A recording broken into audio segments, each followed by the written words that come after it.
మళ్ళీ అదే సీన్. పెళ్లిళ్ళు, శుభకార్యాలు, హోటళ్లకు భారీ మొత్తంలో మేక, గొర్రెలకు చెందిన కుళ్ళిన మాంసం విడి విభాగాలను సరఫరా చేస్తున్న గోదాంపై పోలీసులు దాడి చేశారు. ప్రధాన నిందితుడు మరో 3 అదుపులోకి తీసుకున్నట్లు సమాచారం. మంగళహట్ ఠాణా పరిధిలోని కిస్తీ చమన్ వద్ద A to Z గోదాంపై గోల్కొండ జోన్ టాస్క్ ఫోర్స్ హెచ్ఫాస్ట్ వెటర్నరీ మంగళహట్ పోలీసుల బృందం దాడి చేసింది. 10 టన్నుల మేక గొర్రెలు, మేక మాంసం విడి విభాగాలు, తలకాయ, కాళ్ళు, బోటి, బ్రెయిన్ సంచుల్లో లభించాయి. కాశ్మీర్, మహారాష్ట్ర, హర్యానా, ఢిల్లీ తదితర రాష్ట్రాల నుంచి దిగుమతి చేసుకుని నిల్వ చేస్తున్నారు.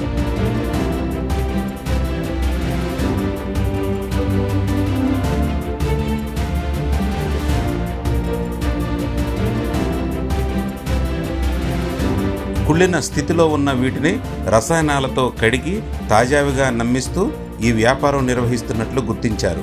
కిస్తీ చమన్ కేంద్రంగా A to Z గోదాం యజమాని అఫ్రోజ్ తన అనుచరులతో కలిసి ఈ దందా నిర్వహిస్తున్నాడు.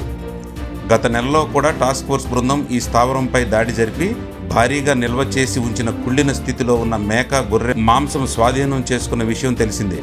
దీనిపై హెచ్ఫాస్ట్ అధికారులు స్పందిస్తూ ఇలాంటి వ్యక్తులపై పీడీ చట్టం ప్రయోగించేందుకు సైతం వెనకాడేది లేదని హెచ్చరించారు.